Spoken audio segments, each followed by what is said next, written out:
keeping that erroneous tweet online. Is this another self-goal by the grand old party? We'll take that question to our guests in just a bit. First, take a look at this tweet by the Congress party which created all the row. Now, Sonia Gandhi was campaigning in Hubbali after around 4 years. Soon after, the Congress tweeted about her rally and quoted her that the Congress will not allow anyone to pose a threat to Karnataka's reputation, sovereignty and integrity. The Congress leaders claim that there is no proof that these words were actually spoken by Sonia Gandhi in the rally. They even attacked the BJP for twisting her speech. But the main question is, the obvious one is, that if Sonia Gandhi was misquoted in this tweet by the party itself, then why is it still up online? Now, the BJP has approached the Election Commission against Congress and has filed an official complaint. This is what their complaint says. The BJP claims that this is a well-considered evil design to provoke staunch nationalists. They added that the statement was made with the sole purpose to disrupt the very being of the Indian state. They allege that it's a bid to garner vote of a few communities or groups. The Saffron Party even claimed that Congress always sides with forces that oppose the Indian state. BJP alleged that Congress supports secessionist organizations like the PFI or the Tukde-Tukde movement. The BJP demanded that Congress's registration as a political party should be revoked. As I mentioned, the Prime Minister was the first one to rake this tweet of the Congress and alleged that the Congress is trying to break Karnataka from India.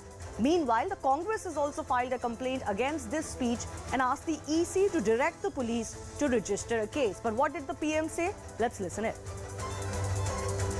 Congress की राजनीति का सबसे खतरनाक पहलू कानून व्यवस्था है, देश की सुरक्षा है। जब कांग्रेस आती है तो आतंकवादियों, अपराधियों के हौसले बुलंद हो जाते हैं। कांग्रेस राज में आतंकी और अपराधी आश्वस्त होते हैं कि कांग्रेस का हाथ उन पर है।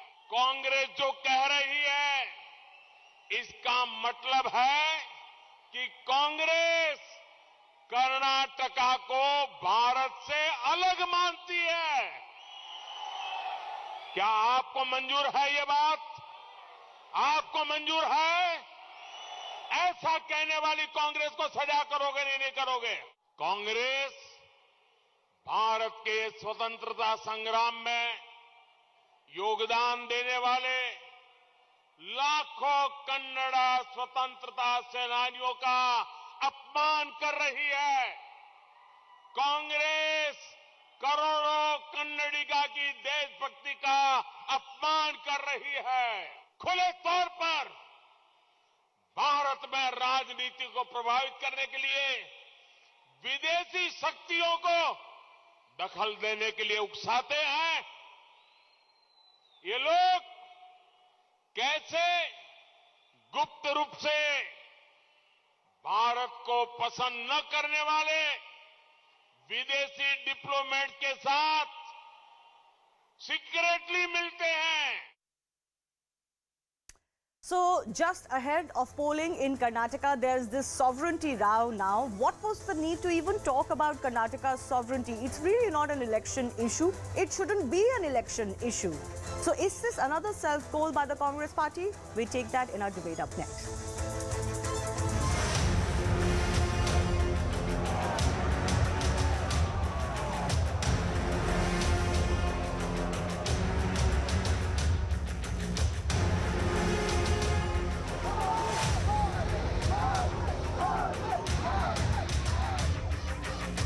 इस तरीके के शब्द का, शब्दावली का इस्तेमाल करना, यह शो बताता है कि वह मानसिक दिवालियेपन है। वोट की राजनीति के खातिर हर कुछ करने के लिए तैयार हैं। बिल्कुल जो उन्होंने भाषण दिया है वो संविधान की भावनाओं के खिलाफ है, भारत की एकता और अखंडता के लिए खतरा है। इसकी जितनी भी निंदा की जाए वो कम। देश एक रहना है, ये देश को खतरे में डालना चाहती है। इन टुकड़े टुकड़े गैंग का नेतृत्व कर रही है। She has never spoken anything about like that. It's a YouTube and Facebook, Twitter. The video is available. Prime Minister is lying, and as a member of Parliament, I will move a privilege motion against Prime Minister on this lie.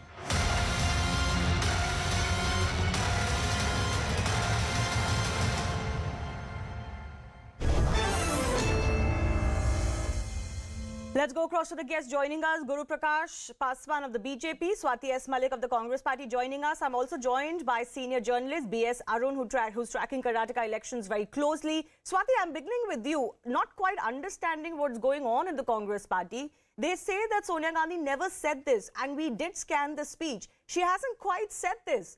Then why did you put it up on a tweet, and why are you sticking to that tweet? It's embarrassing to the party.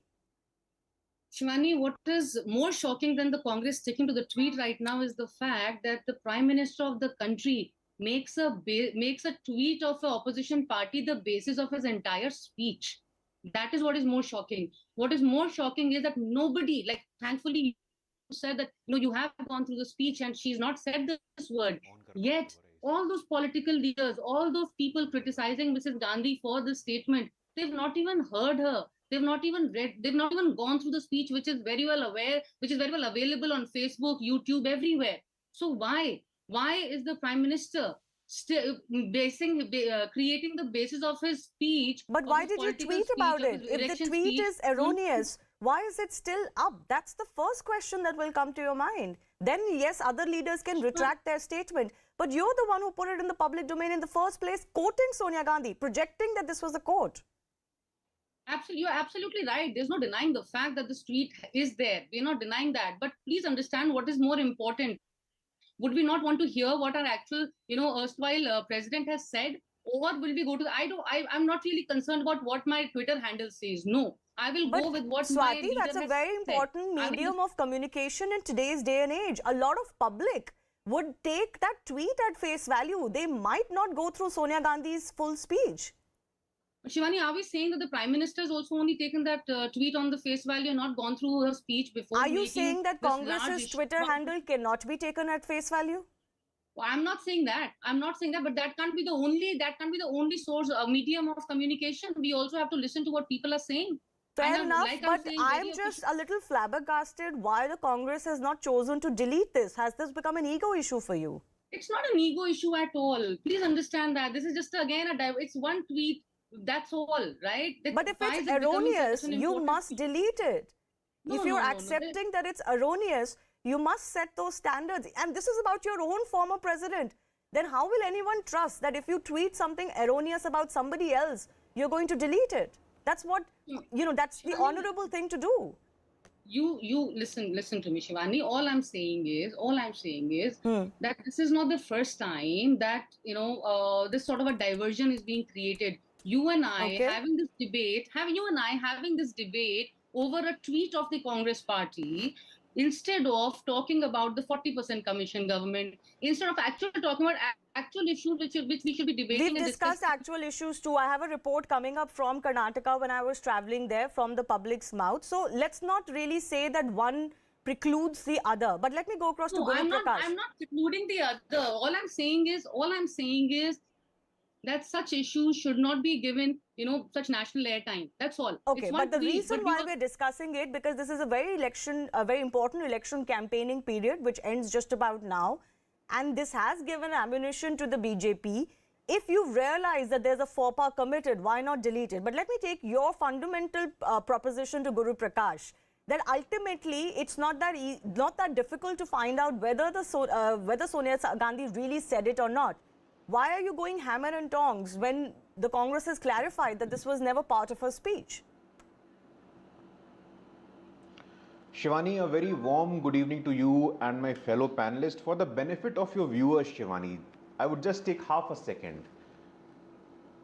This is the official Twitter handle of Congress Party, @INC India with the verification badge. Congress Party Chairperson Srimati Sonia Gandhi ji sends a strong message to 6.5 crore Kannadigas. The quote start, "The Congress will not allow anyone to pose a threat to Karnataka's reputation, sovereignty or integrity."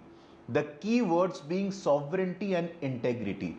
This is nothing less than a murder of the constitutional ethos, the constitutional ideas, the Congress party and its entire leadership in Karnataka, they are bereft of any idea. They are bereft of any issues. When you should be talking about the issues of the citizens of Karnataka, about the state of Karnataka, what are you doing?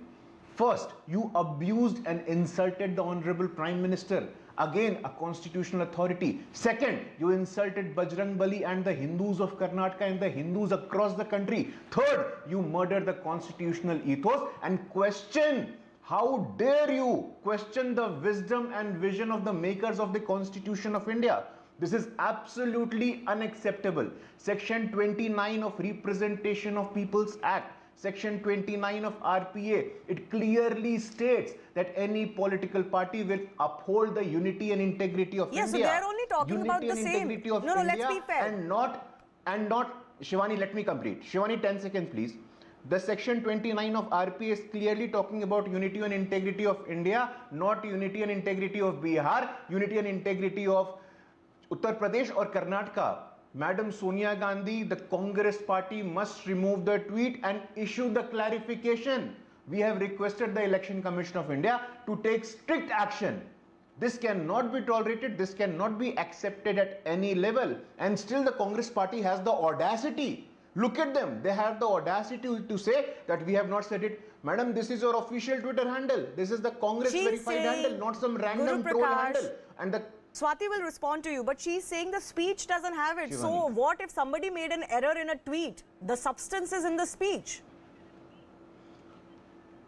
Then Shivani, you have to admit it. You should have the grace to admit that you committed a mistake. And there are options to remove the tweet. There are options to quote tweet and issue a clarification. This shows the belligerent attitude of the Congress party, and we are aware that there is a clear pattern. When the Congress President Mallikarjun Kharge says we are ready to ally with a party like SDPI. Now what is SDPI?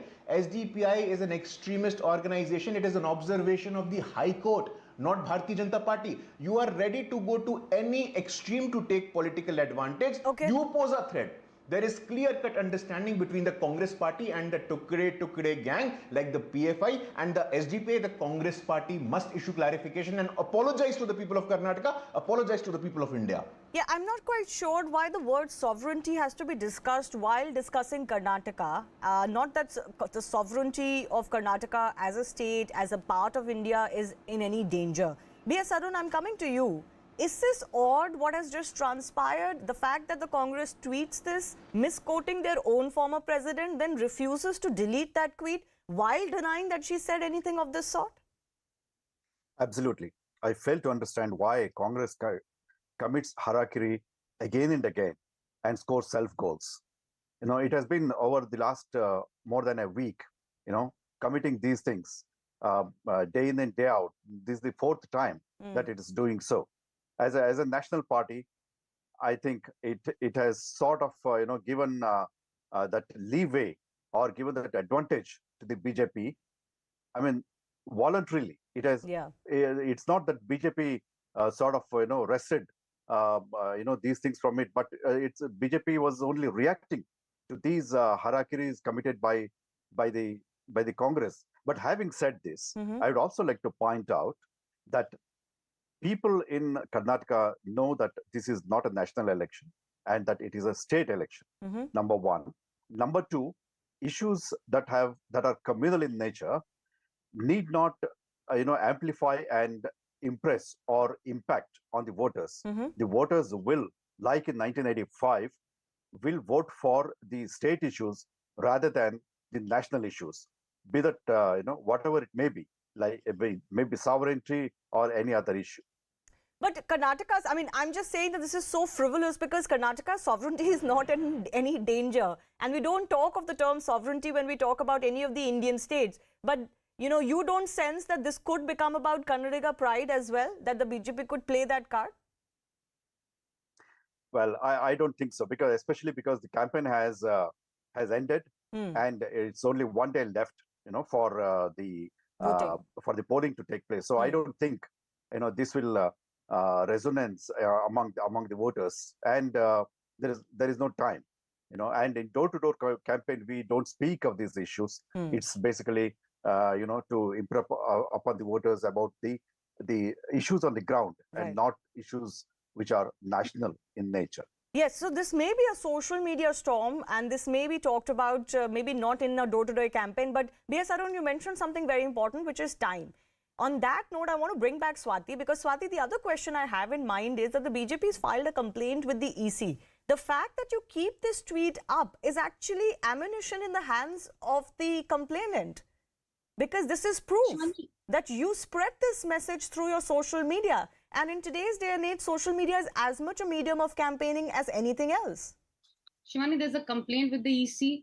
We'll let the legal team decide what needs to be done as far as that is concerned. But when you come back to the issue in the last moment, the timing is important, and the fact that how Kannadigas are going to be voting for their state issues, not for these issues.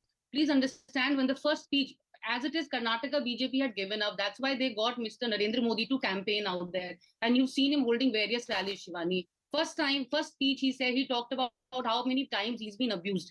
When we countered him saying, please stop talking about yourself, talk about Karnataka, then he started attacking Mr. Rajiv Gandhi. So he's been changing his goalposts. This is the third time. Then he's attacking Ms. Sonia Gandhi, calling her the royal family of Congress had come. Right? Those were his words. And I'm sure I've heard his speech, and I'm not going to be misquoting him. The royal family of Congress had come, and this is what they said.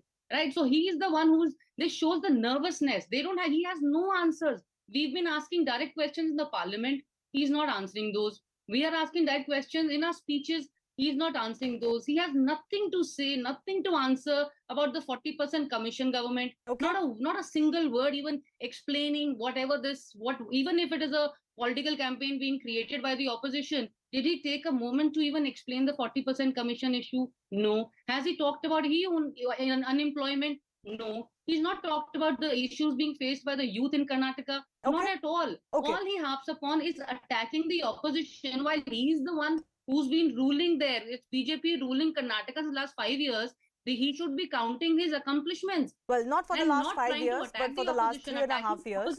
And surely the public would demand a report card too. Yes, Guru Prakash, please respond. No, this is really pointless. You look at our speeches by the Honorable Prime Minister, by the President, by the Home Minister, by our leadership of Karnataka. What were we talking about? We were talking about the infrastructure. We were talking about Swachh Bharat Abhiyan. We were talking about the double engine government. We were talking about connectivity, investment, scholarship, jobs, employment. These were the talking points of the Bharatiya Janata Party. What were your talking points? Zahrila Saap, poisonous snake. What were your talking point? Jai Bajrang Bali, jo bolte hain unko ban kar denge. What were your talking point? Constitution. I did not speak when you were speaking, ma'am. I did not speak when you were speaking. No, please listen to my question. Shivani, this is not the way we can shout it out. Shivani, this is the sanskar of the Congress Party. Just listen to her. Then continue. I did not speak when you were. I'm requesting you to hear my question properly so you can answer it. Swati, I did not speak. Swati, this is not the way to debate. I did not even interfere once when you were speaking. You took your time. Now you're interfering when I'm speaking. Okay. I have limited time. Let him complete.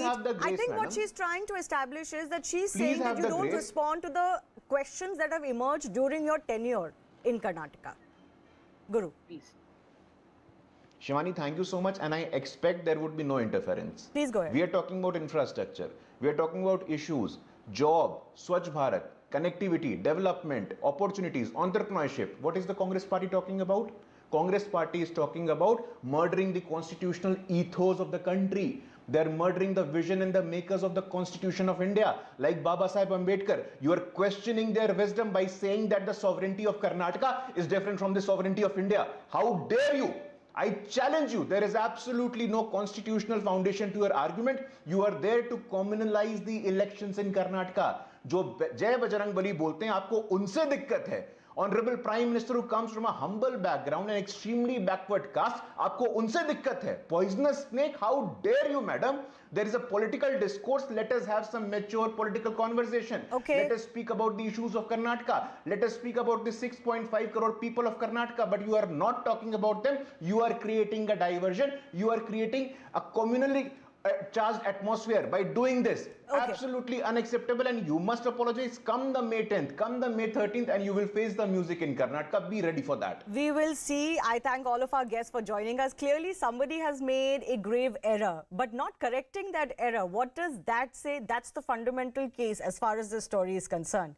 But speaking of the public and speaking of voting coming in Karnataka, I traveled to Mangalore in coastal Karnataka, where issues like terror, PFI, religion have taken center stage in recent years. Take a look at what the public feels their issues are.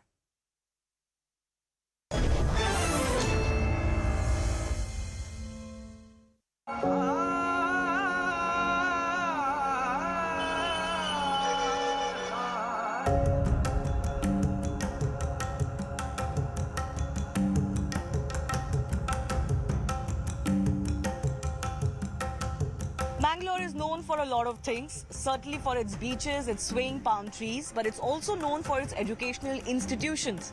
We're in Mangalore ahead of the Karnataka Assembly elections, trying to gauge the mood of the public.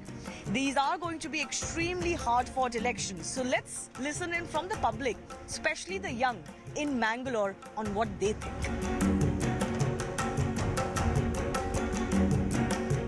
What problems are you facing? For education, they should provide more facilities. What are you studying? I'm studying MBA. MBA. What about you? You voted before? Yeah, I voted. This is my second vote. Okay, so what according to you is the important issue for youngsters like you? Same, I guess. Education is only important, so more improvement in it. Not education.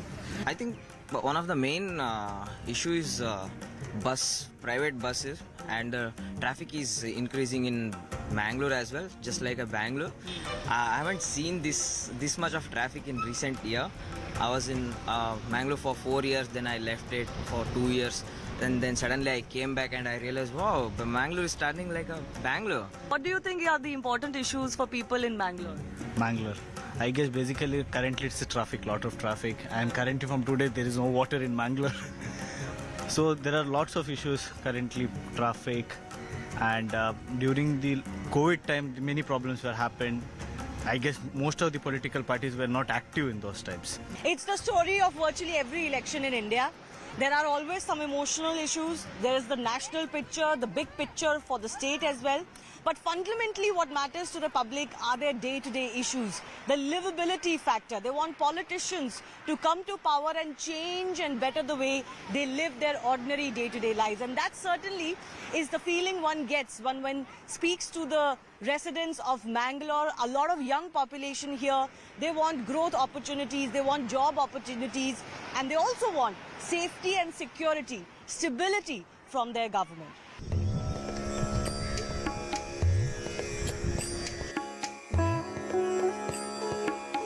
What are the issues that you think are the most important? Issues, I think we do not have drainage facility in our area. That is one thing more important, and there is no proper road. Everybody is talking about roads. Roads seem to be a big issue, and traffic and as well. Yeah, because interior roads aren't proper this time. I mean, wherever we see, it is not there. We have loopholes in the, these potholes. Potholes, and it is not maintained properly. Only these highways are maintained properly. So that is, I think, the major issue. And drainage, another issue.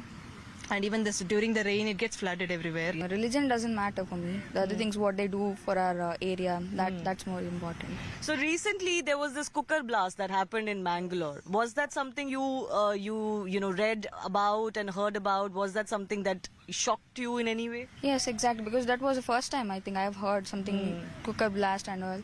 Yeah.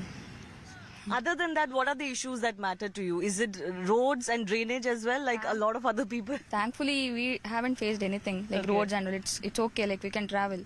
Even drainage, it is okay. So, is there a lot of disagreements between you friends as well as far as politics is concerned, or do you not talk about politics much? Politics, no, I'm not interested into that part. Whichever party come, there will be one or the other issue. They will sort out certain issues, then the rest will be remaining. So there is nothing to talk about political party. Oh, so this is a very pragmatic approach. Every party is virtually the same, and somebody will come, somebody will go out of power, but they'll do some things, they will not do some things, right? Am I right? Yes. Overall, can I ask you a slightly leading question? Now, obviously, the BJP hasn't been in power for this term, and it feels like the Congress is giving them a very strong fight this time around. Do you think that there is time for change, or is there time for continuity? There might be continuity. I don't know. I'm not sure. No, nobody can be sure. But she's saying there might be continuity. What do you think? Time for change or no? Even I don't have any idea. Just have to wait and watch. That's all. I have no idea. Overall, how would you say? You're happy with the government that was in power for 5 years? Yeah, I'm happy.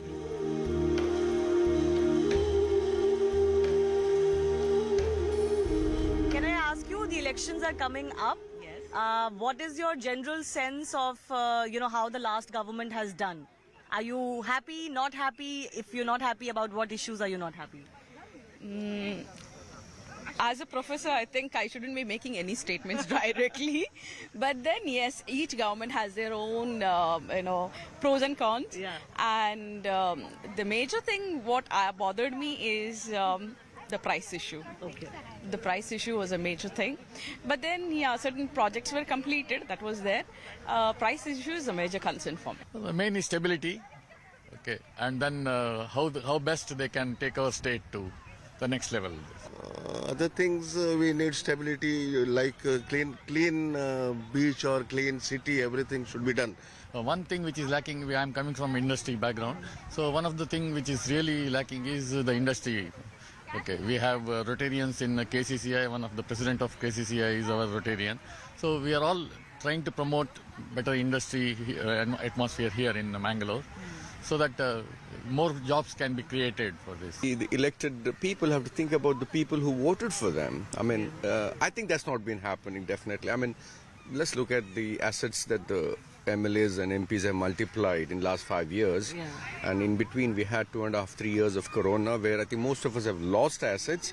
They're multiplied. So there is something not going right in the background. So the voters have to think well, vote differently, please. Yeah. Right. All right. That is certainly one of the issues that's dominating as far as Karnataka elections is concerned, corruption. Now, that's a tag that the Bommai government will have to shed, they'll have to fight. Whether they're successful in doing so or not, the public will tell. With camera person Manas Das in Mangalore, Shivani Gupta, CNN News 18. Moving on, even after the release, the uproar over the Kerala Story film refuses to die down amid strong backlash from regional outfits. Multiplex owners in Tamil Nadu have stopped screening the film. This comes after the filmmakers also made a claim that in Kerala, multiplex owners are being told not to screen the film. Prime Minister Narendra Modi had invoked this film at a public rally in Karnataka on Friday, and BJP's national president JP Nadda attended a special screening of the film in Bengaluru.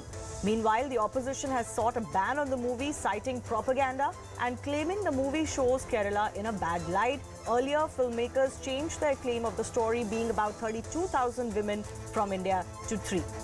While there is pressure in other states to not screen the movie, Bengal has become the first state to officially decide to ban the film. Chief Minister Mamata Banerjee said a short while ago that the movie is spreading false propaganda and therefore she has directed the government officials to ban it. The notification is expected to come out soon. The government in Bengal says that this film can create, quote, law and order issues. Mamata also said that soon a movie will also be made on Bengal file. Mamata Banerjee has directed Chief Secretary of Bengal government to ban Kerala Story in Bengal. So there is a possibility that that may happen. How do you do that? Again, if that is what she has done, then we will again take a legal action. Whatever is possible under the provisions of law, we will fight that. Now, what is the furore over the film? Why is so many people bodies up in arms? Here's what this story or this movie is all about. This film is a compilation of stories of 3 young girls from Kerala. The film shows how these girls got entangled in what is being called the trap of love jihad. This is as per the alleged story of the girls who went missing and later joined ISIS, the terror group. Now, the film deals with issues of conspiracy of religious conversion and terrorism. Meanwhile, the movie has set the box office on fire. On the day of its release on May 5, the movie earned around 8 crores. That up to about 11 crores on Saturday. And showing a growth of over 30%, the Kerala Story earned 16 crores on Sunday. The film is all set to become an official hit because it had a budget of just about 40 crores. It's already collected over 35 crores within 3 days. Meanwhile, a shocking incident has been reported from Rajasthan's Jodhpur. A Dalit man named Abhishek Sargara was allegedly beaten up by 3 men for sharing a positive review of the film on his WhatsApp status. Abhishek claims the miscreants also threatened to slit his throat. The victim is associated with the VHP and the Bajrang Dal. The police have registered an FIR and further probe into the matter is underway. The big question we ask, and guests will be joining us in just a bit, exactly who's afraid of the Kerala story? Stop.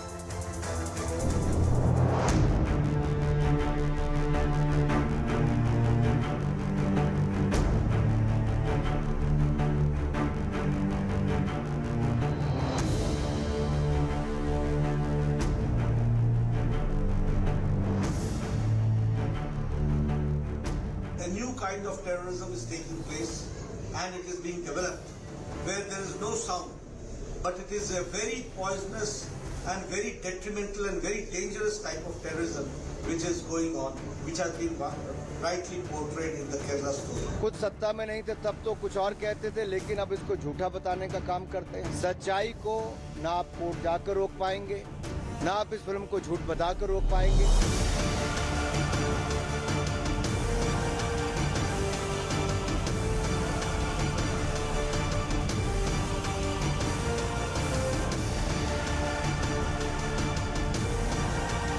I will request the state government chief minister, very sad that your party is working with BJP, and that BJP is showing the Kerala files a distorted stories.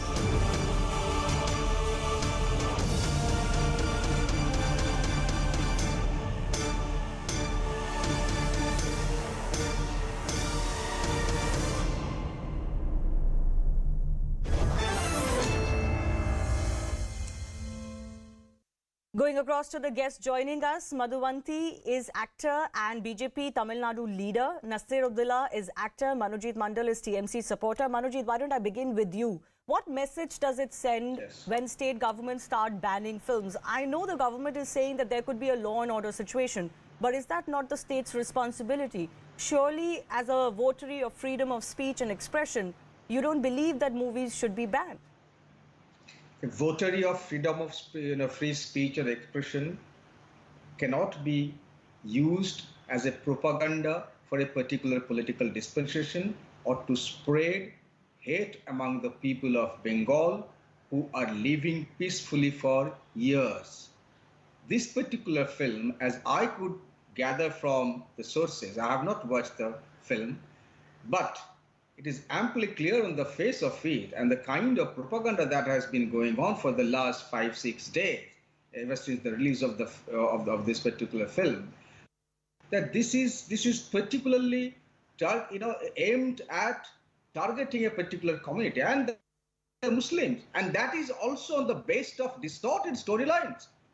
I mean, have there been so many people are converted in the recent times, 32,000, 35,000, then what is the central government doing? Forget about the state government. If you do not rely on the state government of Kerala, what is the central government doing? Yeah, but these charges didn't happen in 2014 actually. A lot of these charges were made by left leaders in Kerala, including church bodies. But I want to ask you two supplementary questions. You have a central government. Yes, but it's become very fashionable to say that we are not going to do our job, so what's the central government saying? I'm sorry, I'm not going to buy that argument. Law and order is a state subject, right?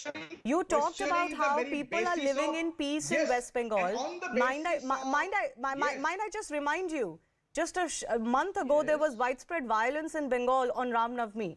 So no, people are not living in peace. Let's not pretend that there is a utopian peace where none exists. Secondly, what did you say?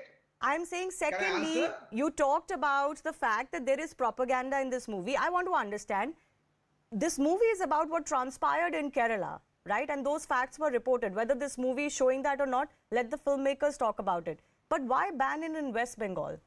What's the connection with West Bengal? Yeah, I'll reply. What did you say when this Ram Navami violence was taking place? Why did not police take action? That was also a narrative.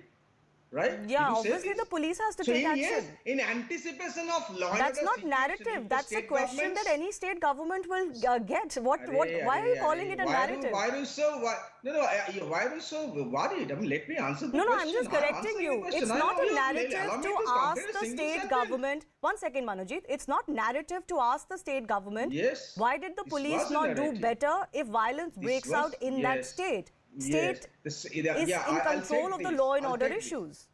अरे अरे आप ही तो बोल के जा रहे हो, बोलने दो मेरे को, क्यों Please go बुलाए ahead. हो? Please go ahead. Yeah. So yeah, I will take that narrative from you or that advice from you. It's Now not an the advice government either. is in I am nobody wisdom. to advise the Arey, government. No. Arey, advice, Use you the means correct not terminology. You means not CNN. Use the correct terminology as the media poses questions to government. Yes, it is a question to the state government. It is nothing else. बोलते जाओ, क्या चुप रहो? हो गया? हो गया? You not even allow me to complete a single sentence. What is your problem? My problem is you are misquoting me. You means no. So what? Let him speak. Saying it's you. You means you. You means the media. Media has every right to. Then please be clear. You have a tendency to not be clear with whom you're talking about. You is not a singular. You is not a singular pronoun, right? Sir, when you're talking to me, you means me. If you're talking about somebody else, please be clear. You always. Why do you always take it upon yourself? I don't want to leave anything to imagination. So please be clear in what you're saying. You imagine always. Particularly you, and I'm sorry to say this. Okay. You means media. Right. You mean some people in the No, BJP. you means doesn't mean media, Manojit. Let's not defend the indefensible. You means you. Media means media. Unless you have a glossary of your own. Nasir Abdullah, please just hold on. I'll come to you in just a second. Let me go across to Madhuvanti, who's actor and BJP TN leader. We are hearing that there is a lot of pressure and some groups have decided that they will willingly boycott, quote unquote, this movie. They don't want to show the movie. Some of the explanations I heard from the associations in Tamil Nadu is that there is no big star. So therefore, it's not that big a deal. Or that not enough people were coming in, so therefore we are not screening it. What do you make of the fact that now state governments are taking individual action? They're saying we want to ban this film because this may cause law and order issues. Good evening, and good evening to my fellow panelists also. Firstly, I don't understand why everybody is so concerned about banning this film when the censor board of this country has given it its certificate. Secondly, as far as Tamil Nadu is concerned, Tamil Nadu is a state where cinema and politics are always interconnected. There have been only cinema stars who've become chief ministers in Tamil Nadu. So banning this film in Tamil Nadu seems to be a totally forced narrative as far as I'm concerned. I don't think the film has been banned in Tamil Nadu officially, but Yes, it's not it's being banned. screened by many theatres. It's been banned because I booked a ticket and I was told by the theatre yesterday that the film is not going to be screened. So they said they're going to be refunding my money to me. It was released on Friday. I booked for a Sunday show and they said, no, we're not screening the film. We've been told officially not to screen the film. Which So is you're why I'm saying saying there's it's an banned. undeclared ban on this movie in Tamil Nadu? Absolutely, absolutely. So in fact, we are all hoping to see a special screening at some point in time because I guess that's the only way we can get to see the film until it comes to OTT.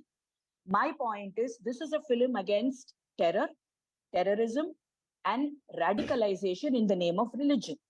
Why is this called propaganda? I don't understand. Why do people have to get so agitated and afraid that truth is being told? I don't understand. And I hear that in the end of the film, the original 3 victims have also given their anecdotes. Now, are you telling me that these 3 victims are lying? Because our learned friend here said that Ram Navami was a narrative which actually happened in West Bengal. So I want to know what is narrative versus what is cinema. I'm perplexed here. So is there a problem if 3 victims actually come out and tell you the truth and speak against terror and a terror outfit that is using religion to its advantage? Isn't that something that even the Islamists in this country need to know about? Isn't this an awareness? How is it propaganda? I really don't understand. And why I'll come the to the ban when the propaganda central- issue. Ma'am, I'll come to the propaganda issue in just a bit because, you know, this word gets thrown out quite a bit and nobody can define it, at least as far as this Absolutely. movie is concerned. The same way we discussed it ad nauseum when Kashmir Files was released Absolutely. based on true events. But you may not ultimately like the version that is in the film. That's your choice. But Nasir Abdullah, I'm coming to you as an actor, somebody who's from the film industry and of course a creative being. Do you believe this is the right call to ban a film just because you don't like the content of the film?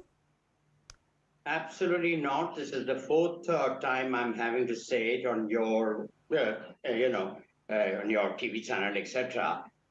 If they're making something which is based on the truth, even if it was a fictitious thing, even then it should not be banned. That's what I say, okay? So I had another problem earlier on, but I will speak about other aspects of it. A ban is not essential, and the reactions of certain stupid people who attack other people because they showed some like a positive thing about the film and the attack. This is all madness, and we should not even be actually discussing it because these are mental cases. They are weird people all over the place. So we must not go into these little incidents where they threaten to cut his throat for showing something positive about the film, etc. That is wrong. I'm okay with it. My only problem earlier on was this, that they had said there were 32,000, okay, of the women, which was absolutely not true. Shashi Tharoor, they offered 1 crore of the rupees to give that information if anybody could, and they couldn't. Then they agreed that it was a fictitious number, and since it's added like a fiction, that's what they want to say. But on your channel recently with Anand Sundaram or whatever his name is, the same producer is again saying it's actually 50, 60,000. So what I'm saying is, if you're making a film on the truth, it's about the truth, then why do you need to lie? Why do you need to exaggerate unnecessarily? Because then it could be deemed by the people around as propaganda. That is the problem. Fair enough.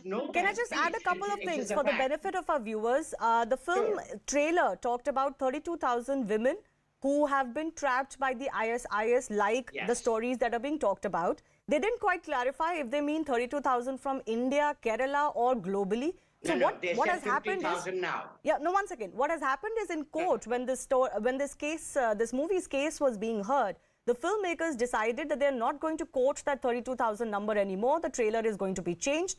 But Manojit, I come back to you. Fundamentally, the issue is the court did go ahead and say there is no problem otherwise with this film. The film should be released. It has, of course, got all the permits, and people have tried, even in the court of law, to try this, to get this movie banned, and the court did not agree that there were sufficient grounds. Then how does it make the Bengal government look?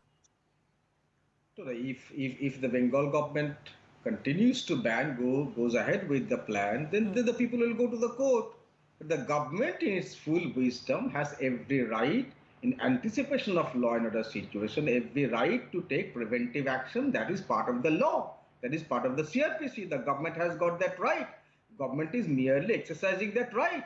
Now, if the filmmaker feels that this ban is unjust, it is violative of Article 19, they will go to the court and dismantle the ban. The government has got every right. One incident you reported in Rajasthan, who knows, there could be many more incidents because of this kind of a film. Because a completely religious polarization is going on, and on top of that, you are bringing in certain issues which are far from being a fiction. It's not even fictional, but it is completely imaginary, untrue and whatnot. It's not quite completely untrue. Let's be fair. Manojit, let's be fair. From Kerala, there are cases of both men and women going to join the ISIS. Let's not deny that reality. So what is the government doing then? Yes, you can ask that question. What is the government doing? Right now, I am discussing what is the West Bengal government doing while banning this film. Madhuvanti, I want to come back to you. You know, the fundamental thing is exactly this. We don't want this uncomfortable situation to come in. We do not want the law and order. I'm not afraid of uncomfortable situations. I don't think governments should be either. Being uncomfortable with the truth is not a justification to bury the truth. I'm sorry, I don't buy that argument. Just because some people are uncomfortable with something does not mean that we will deny reality. And the reality is that people did join ISIS from Kerala, and girls were converted from Hinduism to Islam, and then ultimately sent to ISIS. But Manojit, please don't speak over everybody else. Not like this, please. I gave you your time. Madhuvanti and I, please. Madhuvanti, there are two fundamental things. One, people are denying what is part of our recorded history, and this is not even 150, 200 years ago. I mean, the fact that this happened in Kerala is the story of the last 20 years. It's been documented. There have been other movies or, things like books, articles that have dealt with this. So there is this, as Manojit said, there's this sense of uncomfort with the truth. But should that stop us from acknowledging that truth? Haven't we made the similar mistakes of not dealing with uncomfortable issues in our country or worldwide? And mind you, ISIS is a worldwide issue. Many, many girls who were not Muslim to begin with were converted, or Muslim girls were sent to ISIS to be what? Sex slaves. This is a global reality.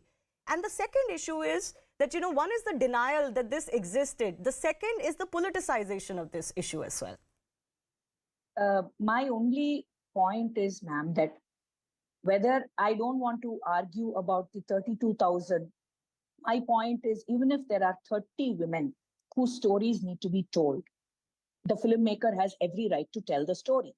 And that is exactly what they have done. 32,000, 50,000, 60,000, you can go on arguing about this number. I am not getting into that argument at all. That is for the courts to decide. That is for the filmmakers to argue. My point is, even if there is just one woman's story who needs to be told and there is truth to it, the people of this country need to know.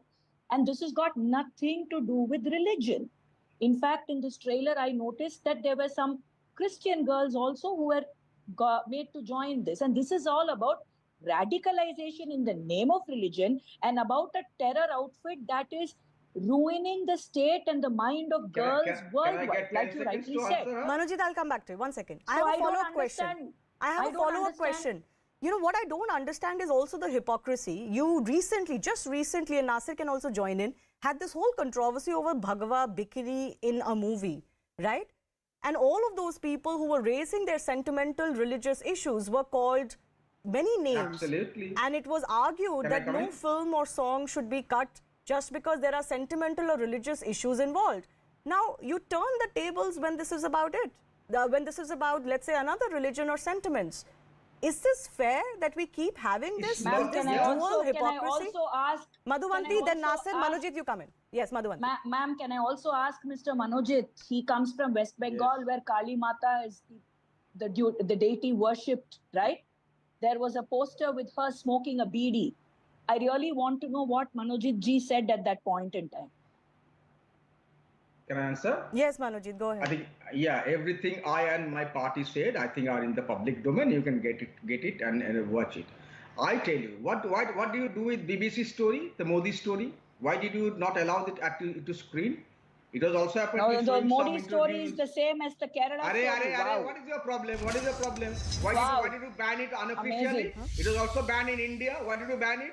Why did you amazing man that he's even coming up with this comparison. What amazing man? Because I'm calling you out. You also banned that. No, you're not calling me out. You're calling yourself out on this was not even a film. Sir. This was only shown to the interviews of Mr. Modi. Okay. You're basically calling yourself out on national television. You're not calling me out. This particular story. Okay, all right. I think the problem is that if that was, let me take the argument of Manojit only. And Nasir, I'll give you the last 1 minute. Let's say you make that argument for a BBC documentary. You made that argument for another movie called Pathaan, for Padmavati. 1 second, Manojit. Recently, not so recently, but in recent past for Padmavat as well. Now, in those cases, it is not okay to raise objections on your sentiments and religious beliefs. But in this case, it is okay because it's hurting somebody's sentiments. Nasir, is that not hypocrisy? Nasir only, please.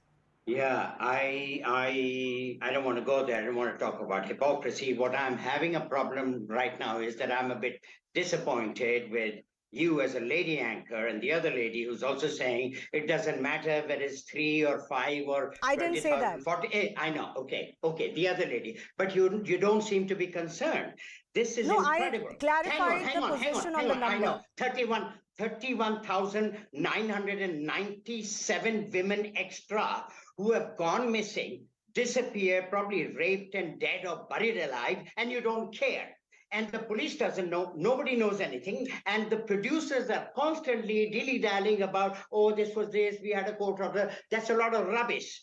They said it, they're using it to make the film look very strong, which is fine. It's a publicity stunt. You do it. But all I had a problem was, why are you lying and increasing the amount by 31,997 women? Where did they go? What were the police doing? Nobody investigated. Okay. You investigated. But can you answer my question now on the hypocrisy?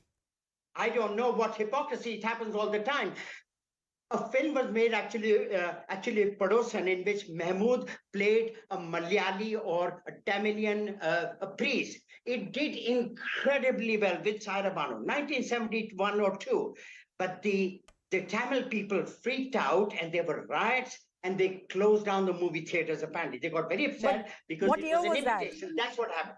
1972. Precisely. 73. Precisely. That's what happened. No, That was that's 50 what years happened. ago. Different. No, that's not the point. The point is different people will react differently if there is an overdose of this Muslim so-called anarchy and this horrible thing they're doing. All right. That is what I Let me don't like. remind Don't what the overdo court it said if it's in about the Calcutta. truth. It said that It there are doesn't so matter. many movies that show Hindu priests in bad light.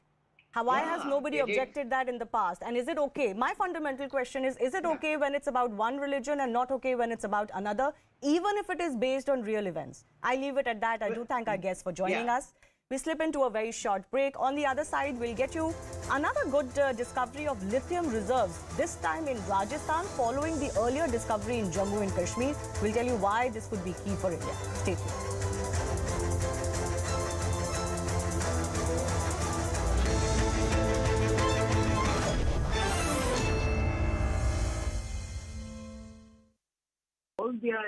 Stopped all their official programs today because of this tragedy, because paying their respect to all those who have lost their lives. And today they are observing this day in memory of those people who have lost their lives.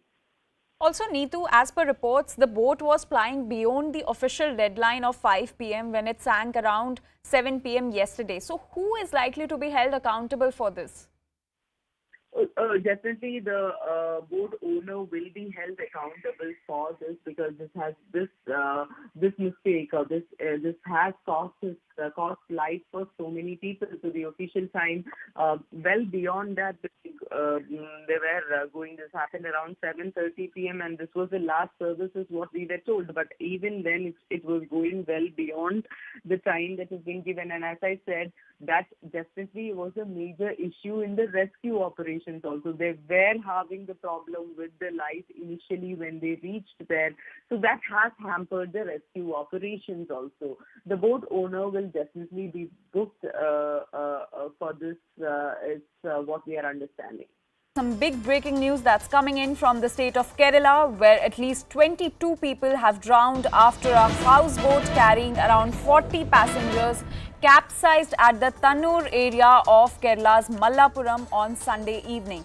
Now, the death toll stands at 22 and more people are believed to be trapped under the boat. The efforts are on to bring the capsized boat to the shore. Meanwhile, NDRF team has also been deployed at the spot. So we have this breaking news coming in from Kerala, where at least 22 people have drowned after a houseboat carrying around 40 passengers capsized at the Tannur area of Kerala's Malappuram on Sunday evening. CNN News 18's Neetu is joining us to give us more details. Neetu, can you tell us more about this incident that took place in Malappuram yesterday? See, last night at around 7:30 is when this unfortunate incident had happened, a shocking tragedy. What we know, what is officially confirmed, is that 22 people have lost their lives. 8 people have been rescued who were in the boat and they are in the hospital. And the condition of 4 is pretty serious, is what we are understanding at the moment. Now, the biggest trouble is for the officials also, is that they're not really sure how many people were in that boat. Because there were small children. These children need not take tickets. So that is something which they are concerned about. So this morning also what the district collector said is that they feel that there were around 35 people. The search, the rescue operations is still going on. But exactly for them to give out a number, they really don't know how many people were there in that boat. So around 35 is what they're expecting, is what the district collector of Malappuram has said this morning. Now, the chief minister is heading towards Kannur two ministers, the Abdurrahman and Mohammad Riaz, were given the responsibility for coordinating. So this incident happened at around 7:30 p.m. This boat, it has two decks, the upper deck where you can stand and the lower deck where the passengers can sit. So there were a lot of people. It is vacation time and it was a Sunday evening. So there were a lot of people, including a lot of children. And even in these 22 people that died, there are children in that. So at this moment also, and what happened last night is that it happened at around 7:30 p.m. So definitely the lighting was a major issue. They were not able to really dive into the rescue operations immediately at the moment because the lighting was a major issue. The fishermen in the area, along with their boats, came out and tried to help. The fire force, the police, all of them tried to come in. But initially, when we spoke to people on the field who were a part of the rescue operations, what they were saying is that the light was a major issue for them. They tried to rescue as many people. Those who were in the upper deck, this completely turned over is what we are understanding. So when we ask the reasons, the officials are saying that we are investigating into it. We are not really sure what really happened. So we'll have to find out and we can say only after the investigation. But what the locals and who were part of those rescue operations, what they say is that safety equipments were not really there. Like the people that they pulled out, even the initial ones, none of them had any life jackets on them. And there's also allegation that this was not really a tourist boat. It was like a fishing boat, and then it was converted.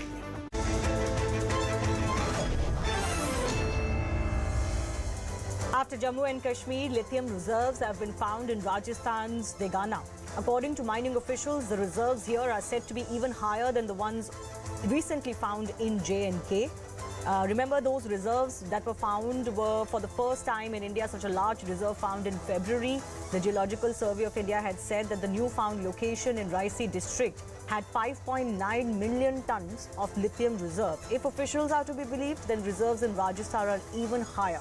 Now, lithium is the lightest and softest metal in the world. Lithium is a non-ferrous metal and is one of the key components in EV batteries. Currently, India is import dependent for many minerals like lithium, nickel and cobalt, and has lately been looking to strengthen its supply of key minerals, including lithium. So why is this discovery significant? The discovery of lithium reserves will help to reduce the country's dependence on imports and make it more self-sufficient in meeting its demand. The newfound reserves could help to promote domestic manufacturing, create jobs, boost the economy. With the centre pushing for the adoption of EVs, which is electric vehicles, this could help to reduce the country's carbon footprint and to accelerate the adoption of EVs. India could expand its renewable energy capacity and reduce its reliance on fossil fuels, and can also help India in production of high-tech products like smartphones. But there are some challenges when it comes to the mining of lithium especially. So here are the potential 5 challenges for India. Lithium mining can have significant environmental impacts, including water contamination, land degradation and biodiversity loss. Developing lithium reserves requires sophisticated mining and processing techniques, which India needs to take care of. Mining officials also need to ensure that it has the necessary infrastructure in place to support lithium mining and processing. Mining operations require large tracts of land, which could be a challenge. A clear and regulatory framework needs to be set up for the development of the lithium reserves, including licensing requirements, environmental standards, and safety regulations. But still, it's good news that India is finding more and more of lithium reserves. With that, it's a wrap from me. Thanks a lot for watching.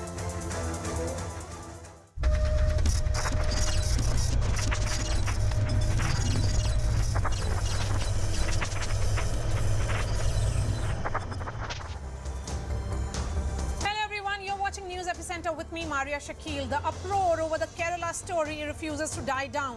The movie tells the story of 4 women who were lured and converted to Islam and forced into the ranks of the terror group ISIS. The movie has been going strong at the box office after its release, garnering over 35 crore after its release on Friday.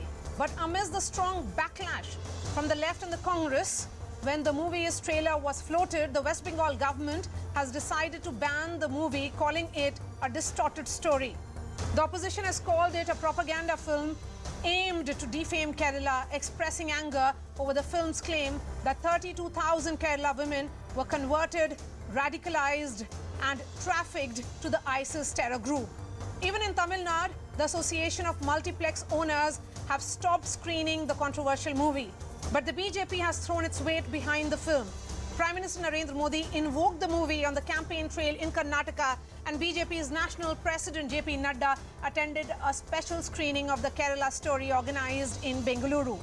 Union INB Minister Anurag Thakur has also seen the movie and says it shows how women are exploited and turned into tools for terror groups, adding that the state government has failed to control this menace. The filmmakers continue to maintain that the truth of radicalism in Kerala should not be suppressed for petty political gains. Similar to the politics around Kashmir Files, which made over 200 crores at the box office, this movie is also going strong. But when it comes to the sensitive nature of the topic this film depicts, the question now is, who is spreading lies?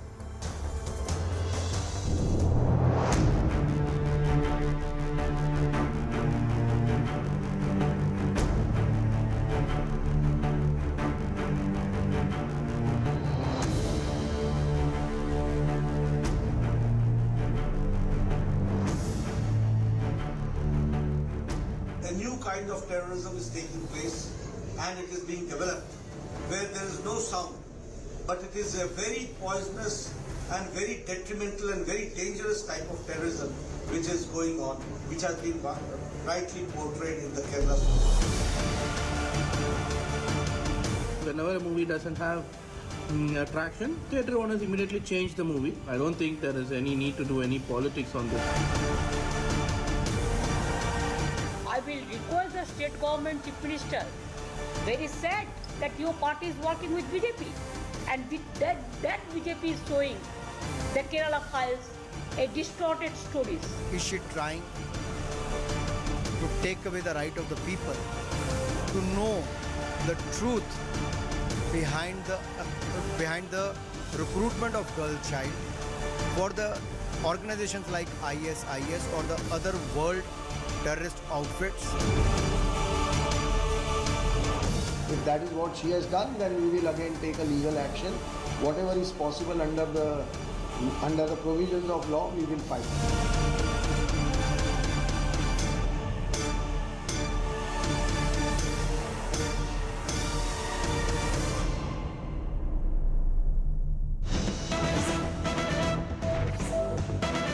CNN News 18 speaks exclusively to Union INB Minister Anurag Thakur on the Kerala story. Listen in to what he had to say. You watched Kerala story. In the meantime, we are given to understand that Mamata Banerjee, West Bengal Chief Minister, has banned Kerala story in West Bengal. It's a sad thing to hear that Mamata ji has banned the Kerala story. Well, I don't know what she is going to achieve through this. I wish she should have taken the step to take action against those people who are involved in the rape and killing of a girl child, and cut down on the activities of these rape and killings of the girls in the state of West Bengal. Unfortunately, she has restricted and banned the screening of the Kerala story. Well, is she trying to take away the right of the people to know the truth behind the recruitment of girl child for the organizations like IS or the other world terrorist outfits? Mamata ji has to answer, Congress has to answer, Communist has to answer. Are they against the makers of such films, or they would like to be on the side to create more awareness so that in future, nobody get into such kind of activities in the name of love, get into the terrorist activities. And joining me now is Sudipto Sen, the director of Kerala Story. We also have Vipul Shah, the producer of the Kerala Story.